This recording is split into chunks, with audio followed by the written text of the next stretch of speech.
ਅੱਜ 2 ਮੋਡਿਊਲ ਦੇ ਵਿੱਚੋਂ 5.5 ਬੈਂਡ ਤੇ ਬੱਚਿਆਂ ਦੇ ਵੀਜ਼ੇ ਰਿਫਿਊਜ਼ ਹੋ ਰਹੇ ਆ। ਤੇ ਤੁਸੀਂ ਵੀ ਇੱਕ ਸਟੂਡੈਂਟ ਹੋ ਜਿਹਦਾ ਪਿਛਲੇ ਕੁਝ ਦਿਨਾਂ ਦੇ ਵਿੱਚ ਕੈਨੇਡਾ ਦਾ ਸਟੱਡੀ ਵੀਜ਼ਾ ਰਿਫਿਊਜ਼ ਹੋਇਆ ਹੈ। ਵੀਡੀਓ ਤੁਹਾਡੇ ਵਾਸਤੇ ਬਹੁਤ ਜ਼ਰੂਰੀ ਹੈ। ਤੁਹਾਡਾ ਜਾਂ ਤੁਹਾਡੇ ਬੱਚੇ ਦਾ ਕੈਨੇਡਾ ਦਾ ਸਟੱਡੀ ਵੀਜ਼ਾ ਰਿਫਿਊਜ਼ ਹੋਇਆ ਹੈ, ਜਿਹਦੇ ਵਿੱਚ ਇਹ ਕਿਹਾ ਜਾ ਰਿਹਾ ਕਿ ਤੁਸੀਂ ਵਾਪਸ ਨਹੀਂ ਆਣਾ। ਸਮਝੋ ਥੋੜਾ ਜਿਹਾ ਇਹ ਜਿਹੜੀਆਂ ਰਿਫਿਊਜ਼ਲਾਂ ਆ ਰਹੀਆਂ ਇਹ ਤੁਹਾਡੇ ਕੋਲੋਂ ਕਿਤੇ ਨਾ ਕਿਤੇ ਕੋਈ ਗਲਤੀ ਹੋਈ ਹੈ ਜਿਹਦੀ ਵਜ੍ਹਾ ਨਾਲ ਇਹ ਰਿਫਿਊਜ਼ਲਾਂ ਆ ਰਹੀਆਂ। 12 ਮਹੀਨੇ ਮੌਸਮ ਇੱਕੋ ਜਿਹਾ ਨਹੀਂ ਰਹਿੰਦਾ। ਮੇਰਾ ਨਾਮ ਵਿਨੇ ਹਰੀ ਹੈ। ਅਸੀਂ ਪਿਛਲੇ 12-14 ਸਾਲ ਤੋਂ ਇਸ ਇੰਡਸਟਰੀ 'ਚ ਕੰਮ ਕਰਦੇ ਹਾਂ। ਹਰ ਰੋਜ਼ ਵੀਜ਼ਾ ਦੇ ਨਿਯਮ ਚੇਂਜ ਹੁੰਦੇ ਆ। ਕਿਹਨੂੰ ਨੌਲੇਜ ਮਿਲਦੀ ਹੈ, ਕਿਹਨੂੰ ਜਾਣਕਾਰੀ ਮਿਲਦੀ ਹੈ ਜਿਹੜਾ ਵਪਾਰ ਕਰਦਾ ਹੈ। ਸਾਡਾ ਇੱਕ ਕਾਰੋਬਾਰ ਹੈ ਜਿਹਦੇ ਵਿੱਚ ਹਰ ਰੋਜ਼ ਅਸੀਂ ਸਟੂਡੈਂਟਸ ਨੂੰ ਮਿਲਦੇ ਹਾਂ। ਅੱਜ ਹਾਲ ਇਹ ਬਣਿਆ ਹੋਇਆ ਕਿ 7 ਬੈਂਡ ਵਾਲਾ ਬੱਚਾ ਵੀ ਵੀਜ਼ਾ ਰਿਫਿਊਜ਼ ਕਰਾ ਰਿਹਾ ਹੈ ਤੇ 2 ਚੋਂ 5.5 ਬੈਂਡ ਵਾਲੇ ਦਾ ਵੀ ਵੀਜ਼ਾ ਆ ਰਿਹਾ ਹੈ। ਕਿਹਨੂੰ ਵੀਜ਼ਾ ਮਿਲਦਾ ਪਿਆ, ਕਿਉਂ ਵੀਜ਼ਾ ਮਿਲਦਾ ਪਿਆ ਵਾ, ਇਸ ਚੀਜ਼ ਦੀ ਜਾਣਕਾਰੀ ਬੱਚਿਆਂ ਨੂੰ ਨਹੀਂ ਹੈਗੀ। ਅਸੀਂ ਜਦੋਂ ਫਾਈਲਾਂ ਲਗਾਉਂਦੇ ਹਾਂ ਸਾਨੂੰ ਸਮਝ ਲੱਗਦੀ ਹੈ ਕਿ ਅੱਜ ਵੀ ਆਫੀਸਰ ਵੱਲੋਂ ਕੀ ਅਸੈਸ ਕੀਤਾ ਗਿਆ। ਆਰਟੀਫੀਸ਼ੀਅਲ ਇੰਟੈਲੀਜੈਂਸ ਦੇ ਨਾਲ ਫਾਈਲਾਂ ਅਸੈਸ ਹੋ ਰਹੀਆਂ। ਤੁਹਾਨੂੰ ਸਮਝਣਾ ਪਏਗਾ ਵੀਜ਼ਾ ਲੈਣ ਲਈ ਘੱਟੋ ਘੱਟ 100-150 ਪੈਰਾਮੀਟਰ ਹੈ। ਸਭ ਤੋਂ ਪਹਿਲਾ ਪੈਰਾਮੀਟਰ ਕੀ ਹੁੰਦਾ ਹੈ ਕਿ ਤੁਹਾਡਾ ਦਾਖਲਾ ਹੋਇਆ ਹੋਵੇ। ਜਦੋਂ ਤੁਸੀਂ ਕੈਨੇਡੀਅਨ ਸਰਕਾਰ ਦੀ ਵੈਬਸਾਈਟ ਤੇ ਜਾਂਦੇ ਜੇ, ਜਦੋਂ ਤੁਸੀਂ ਸਟੱਡੀ ਵੀਜ਼ਾ ਦੇ ਰੂਲ ਪੜ੍ਹਦੇ ਜੇ, ਸਭ ਤੋਂ ਪਹਿਲਾਂ ਕੀ ਲਿਖਿਆ ਜਾਂਦਾ ਵਾ, ਸਭ ਤੋਂ ਪਹਿਲਾਂ ਲਿਖਿਆ ਹੁੰਦਾ ਪਰਪਸ ਆਫ ਵਿਜ਼ਿਟ। ਤੁਹਾਡਾ ਜਾਣ ਦਾ ਜਿਹੜਾ ਕਾਰਨ ਹੈ ਉਹ ਅਥੈਂਟਿਕ ਹੋਣਾ ਚਾਹੀਦਾ ਹੈ। ਤੁਸੀਂ ਬੋਨਾਫਾਈਡ ਸਟੂਡੈਂਟ ਹੋਣੇ ਚਾਹੀਦੇ ਹੋ। अगर तुसी बोनाफाइड स्टूडेंट नहीं है तो वीजा नहीं मिलना। अगर आप एक जेन्युइन स्टूडेंट हैं तो ही आपको वीजा मिलेगा। जेन्युइन स्टूडेंट कौन होता है? सबसे पहला पॉइंट क्या रहता है कि आपका दाखला कहाँ पे हुआ है। What is your educational institute where you are going to study. They'll ask you simple one question, why you want to go Canada।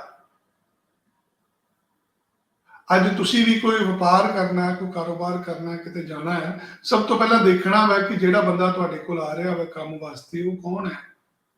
ਅਸੀਂ ਜਣੇ ਖਣੇ ਨਾ ਕੰਮ ਨਹੀਂ ਕਰਦੇ। Let's suppose you are a visa officer and you would like to give visa to someone, you have to assess his application, what he or she is going to do over there।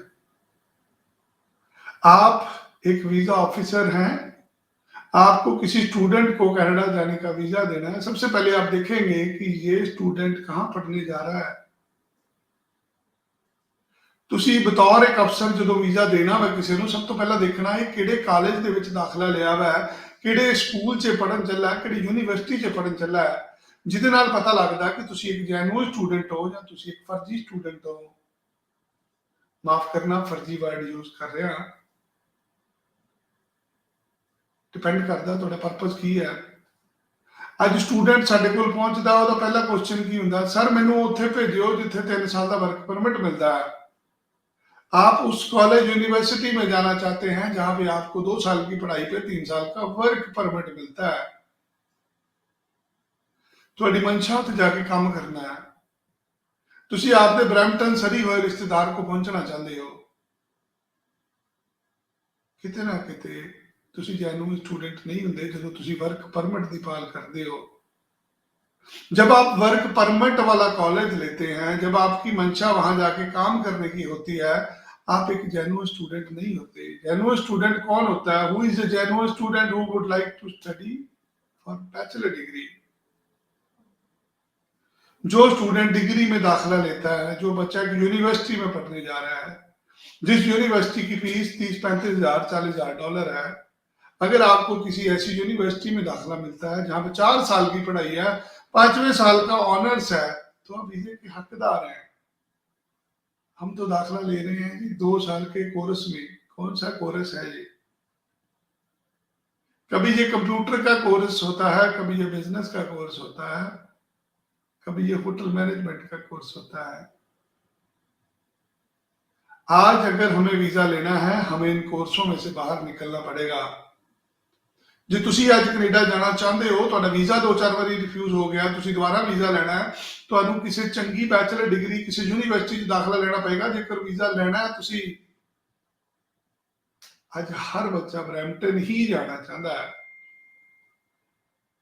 ਯਾਦ ਰੱਖਿਓ, ਤੁਹਾਡਾ Canada ਜਾਣਾ ਜ਼ਰੂਰੀ ਹੈ। ਤੁਹਾਡਾ Canada ਜਾਣਾ ਜ਼ਰੂਰੀ ਹੈ। ਕੈਨੇਡਾ ਦੇ ਚੰਗੇ ਕਾਲਜ ਯੂਨੀਵਰਸਿਟੀ 'ਚ ਦਾਖਲਾ ਲੈਣਾ ਜ਼ਰੂਰੀ ਹੈ। ਵੀਜ਼ਾ ਆਪਣੇ ਆਪ ਮਿਲੇਗਾ।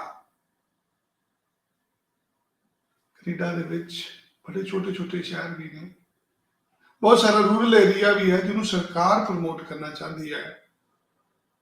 ਅੱਜ ਤੁਹਾਨੂੰ ਓਨਟਾਰੀਓ, ਬ੍ਰਿਟਿਸ਼ ਕੋਲੰਬੀਆ ਛੱਡ ਕੇ ਅਪਲਾਈ ਕਰਨਾ ਪਏਗਾ। ਅੱਜ ਤੁਹਾਨੂੰ ਅਟਲਾਂਟਿਕ ਰੀਜਨ 'ਚ ਜਾਣਾ ਪਏਗਾ।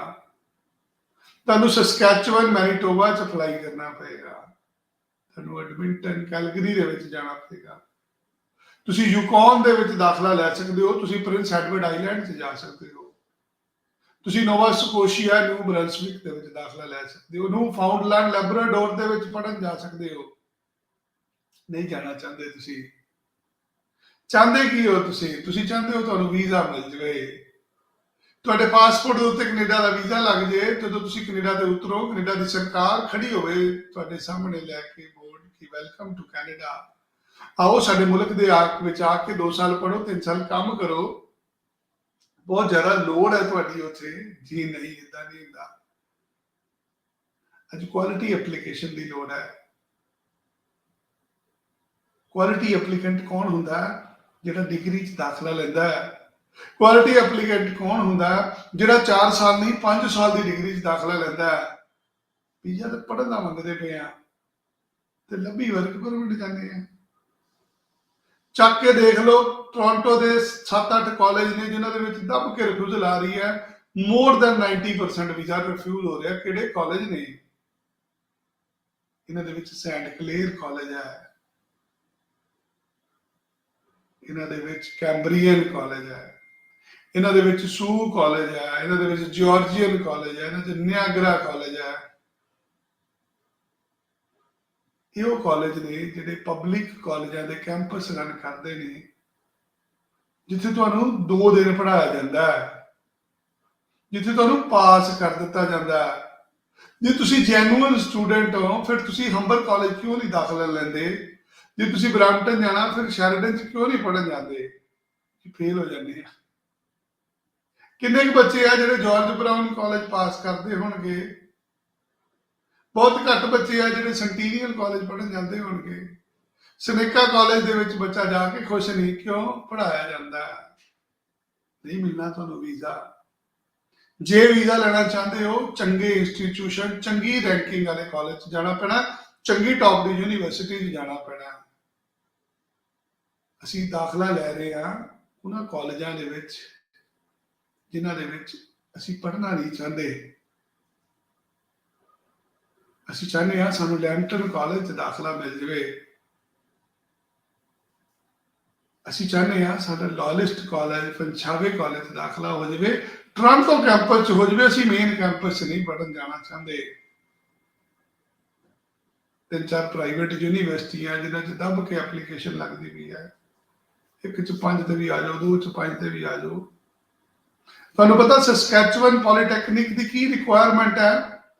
ਸਸਕੈਚੁਅਨ ਪੋਲੀਟੈਕਨਿਕ, ਜੋ ਕਿ ਗਵਰਨਮੈਂਟ ਦਾ ਸਰਕਾਰੀ ਅਦਾਰਾ ਵਾ ਜਿੱਥੇ ਵਧੀਆ ਪੜ੍ਹਾਈ ਪੜ੍ਹਾਈ ਜਾਂਦੀ ਹੈ, ਉਹਨਾਂ ਦੀ ਰਿਕੁਆਇਰਮੈਂਟ ਹੈ 5 ਬੈਂਡ ਈਚ ਮਾਡਲ।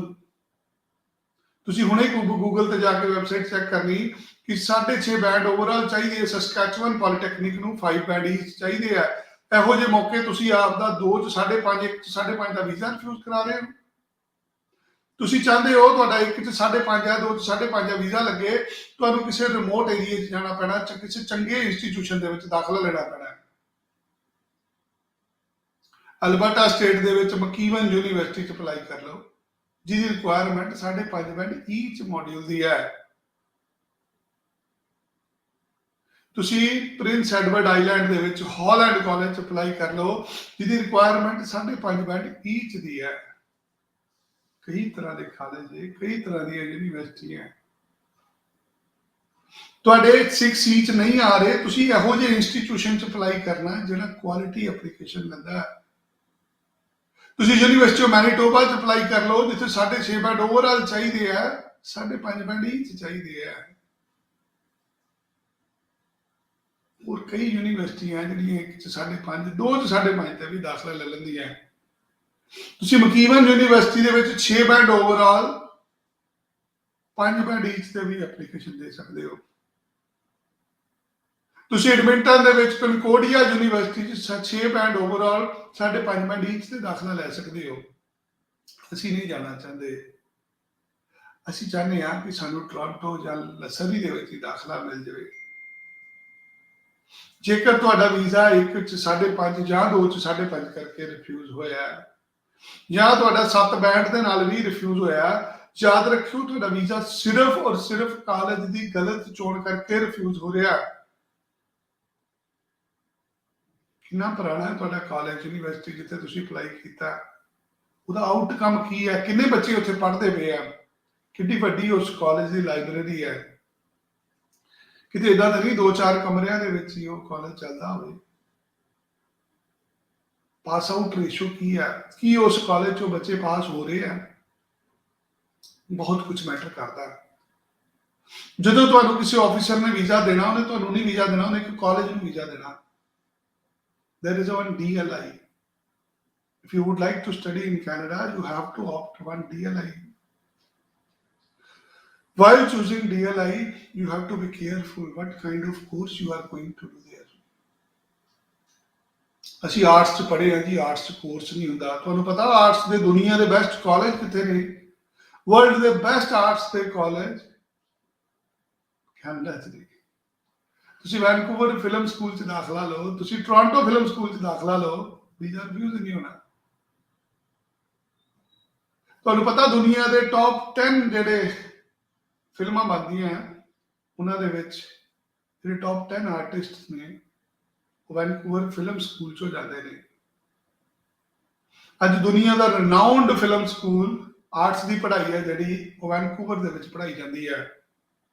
ਪਤਾ ਕਿਉਂ ਨਹੀਂ ਜਾਂਦੇ ਤੁਸੀਂ? ਵਰਕ ਪਰਮਿਟ ਨਹੀਂ ਹੈਗਾ।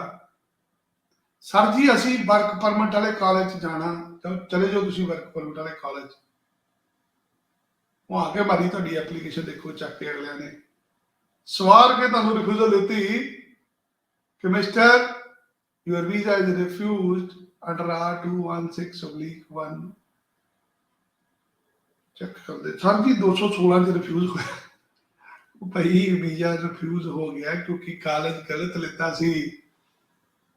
ਕਿਉਂ ਵਰਕ ਪਰਮਿਟ ਵਾਲਾ ਕਾਲਜ ਲਿਆ ਤੁਸੀਂ? ਦੱਸੋ ਬਿਨਾ ਮੈਂਸੋ ਅੱਜ ਤੁਸੀਂ ਵਰਕ ਪਰਮਿਟ ਵਾਲਾ ਕਾਲਜ ਕਿਉਂ ਲਿਆ? ਤੁਸੀਂ ਕਿਉਂ ਨਹੀਂ ਪ੍ਰਾਈਵੇਟ ਕਾਲਜ ਦਾਖਲਾ ਲੈਂਦੇ? ਜੀ ਇੰਨੇ ਪੈਸੇ ਲਾਏ ਆ, ਅਸੀਂ ਪੜ੍ਹਨ ਚੱਲੇ ਥੋੜੀ ਜਾਣਾ, ਇਹਦਾ ਪੱਕੇ ਹੋ ਜਾਣਾ। ਕੀ एक्सक्यूज होता ਤੁਹਾਡਾ? आप क्या बहाना बनाते हैं कि सर मुझे तो काम करने जाना है, ਤੇ ਲੈ ਲਓ ਸਵਾਦ। ਉਹਨਾਂ ਨੇ ਤੁਹਾਡੀ ਰਿਫਿਊਜ਼ਲ ਲੈਟਰ ਤੇ ਲਿਖ ਕੇ ਦੇ ਦਿੱਤਾ ਕਿ ਸਾਨੂੰ ਨਹੀਂ ਲੱਗਦਾ ਤੁਸੀਂ ਵਾਪਸ ਨਹੀਂ ਆਣਾ। They have written in your refusal that you will not be come back after your studies. ਸ਼ੱਕ ਹੈ ਉਹਨਾਂ ਨੂੰ ਤੁਹਾਡੇ ਉੱਤੇ। ਕਿਉਂ ਸ਼ੱਕ ਹੈ? ਤੁਸੀਂ 3 ਸਾਲ ਦੇ ਵਰਕ ਪਰਮਿਟ ਵਾਲੇ ਕਾਲਜ 'ਚ ਦਾਖਲਾ ਲਿਆ, ਇਸ ਕਰਕੇ ਤੁਹਾਡਾ ਵੀਜ਼ਾ ਰਿਫਿਊਜ਼ ਹੋ ਰਿਹਾ। ਮੇਰੇ ਕੋਲ ਅੱਜ ਆਇਓ, ਮੈਂ ਕੱਲ ਵੀਜ਼ਾ ਜਿਹੜਾ ਆਇਆ ਨਾ ਉਹ ਦਿਖਾਊਂਗਾ। ਪਿਛਲੇ 4 ਦਿਨਾਂ ਦੇ ਵਿੱਚ ਜਿਹੜੇ ਬੱਚਿਆਂ ਦੇ 1 ਚ 5.5, 2 ਚ 5.5 ਤੇ ਵੀਜ਼ੇ ਆਏ ਆ, ਉਹ ਵੀਜ਼ੇ ਦਿਖਾਊਂਗਾ। ਕਿਉਂ ਆਏ ਆ ਵੀਜ਼ੇ? ਉਹ ਵੀਜ਼ੇ ਪ੍ਰਾਈਵੇਟ ਕਾਲਜ ਚੱਲੇ ਆ। ਉਹਨਾਂ ਨੇ ਸਾਲ ਦੀ ਪੜ੍ਹਾਈ ਪੜ੍ਹਨੀ, 2 ਸਾਲ ਦੀ ਪੜ੍ਹਾਈ ਪੜ੍ਹਨੀ, ਪੜ੍ਹ ਕੇ ਵਾਪਸ ਆਣਾ, ਕਿਉਂਕਿ ਉਹਨਾਂ ਨੂੰ ਵਰਕ ਪਰਮਿਟ ਨਹੀਂ ਮਿਲਣਾ। ਇਸ ਕਰਕੇ ਉਹਨਾਂ ਨੂੰ ਵੀਜ਼ਾ ਮਿਲਿਆ ਹੈ। ਤੁਹਾਨੂੰ ਕਿਉਂ ਰਿਫਿਊਜ਼ ਹੋਇਆ? ਤੁਸੀਂ ਵਰਕ ਪਰਮਿਟ ਵਾਲਾ ਕਾਲਜ ਲਿਆ। ਜਿਸ ਕਾਲਜ ਜਿਸ ਯੂਨੀਵਰਸਿਟੀ 'ਚ ਤੁਸੀਂ ਚੱਲੇ ਹੋ ਉਹਦੀ ਪੜ੍ਹਾਈ ਦੀ ਵੈਲਿਊ ਦੇਖ ਲਓ ਕੀ ਹੈਗੀ ਜੇ। ਉੱਥੋਂ ਪੜ੍ਹੇ ਹੋਏ ਨਿਆਣਿਆਂ ਦਾ ਕੀ ਬਣਦਾ ਪਿਆ, ਕੀ ਆਊਟਕਮ ਹੈ। ਕਿਤੇ ਇਦਾਂ ਤਾਂ ਨਹੀਂ ਬੱਚਾ ਫੇਲ ਹੋਈ ਜਾ ਰਿਹਾ। ਤੁਹਾਡਾ ਵੀਜ਼ਾ 1 ਵਾਰੀ ਰਿਫਿਊਜ਼ ਹੈ, 2 ਵਾਰੀ, 4 ਵਾਰੀ ਰਿਫਿਊਜ਼ ਹੈ। ਸਾਡੇ ਕੋਲ ਇੱਕ ਐਕਸਪਰਟ ਟੀਮ ਹੈ ਜਿਹਦੇ ਵਿੱਚ ਅਸੀਂ ਵੀਜ਼ਾ ਲਵਾਉਣ ਦਾ ਕੰਮ ਕਰਦੇ हैं। हमारी जॉब आपका वीजा लगवाने की है। वी डोंट बॉदर कि आप वहां जाके क्या कर रहे हैं क्या नहीं कर रहे। आपका 1 बार रिफ्यूज है, 2 बार रिफ्यूज है, 3 बार रिफ्यूज है, जितनी बार भी रिफ्यूज है, अब आपको हौसला रखना है। You have to be patience. हमारे पास आइए, मुझे मिलिए, बैठ के हल निकालेंगे क्यों रिफ्यूज हुआ आपका। सबसे पहले ये ढूंढेंगे आपको वीजा क्यों नहीं मिला। उसके बाद प्लान तैयार करेंगे कि आपको वीजा कैसे मिलेगा। आपने आर्ट्स की पढ़ाई पढ़ी है, कॉमर्स की पढ़ी है, मेडिकल नॉन मेडिकल की पढ़ी है, आपकी पढ़ाई में गैप है, आपके बैंड नहीं आ रहे, आपके माता पिता के पास पैसे नहीं है शो करने के लिए, किसी भी तरह की समस्या, हर समस्या का हल होता है। आपको दाखला एक अच्छे इंस्टीट्यूशन में लेना है, आपका एडमिशन एक यूनिवर्सिटी में होना चाहिए, आप जिस कॉलेज में पढ़ने जा रहे हो उसमें पढ़ाई जाती हो। कहीं ऐसा ना हो कि आप वर्क परमिट के लालच में कनाडा जा रहे हो। जो लोग वर्क परमिट के लालच में जा रहे हैं, देख लो आज सारे यही बैठे हैं। प्राइवेट कॉलेजों वाले वीजे लगा के चले भी गए और गवर्नमेंट कॉलेज वाले अभी भी यहीं पे बैठे हैं। अभी डेफर डाल के देखो, आपको सितंबर की डेफर मिलती है। इसलिए अगर आपको कनाडा जाना है, आपको अपनी जिद छोड़नी पड़ेगी, आपको अपना शहर छोड़ना पड़ेगा। अगर आप कनाडा जाना चाहते हैं, मैं वीजा लगवा के दूंगा आपको। शहर कोर्स की मैं आपकी जिम्मेदारी नहीं ले पाऊंगा। हम आपकी ख्वाहिश शायद पूरी ना कर पाए, जरूरत जरूर पूरी कर देंगे। 2-4 बार रिफ्यूज हो चुका है, जाने कनाडा चाहते हैं, यू आर मोस्ट वेलकम। आपका आइल्स खत्म हो गया तो भी चलाऊंगा भैया आइल्स। आपने जनरल की आइल्स करी हुई है, उसी बेस पे वीजा लेके दूंगा। आपके 1 में 5 है, 2 में 5 है, 3 में 5 है, जिम्मेदारी हम लेंगे। आइए कॉल करिए, इस नंबर पे व्हाट्सएप पे अपनी रिफ्यूजल लेटर भेजिए। आपके सपनों को पूरा करने की जिम्मेदारी मैं लूंगा।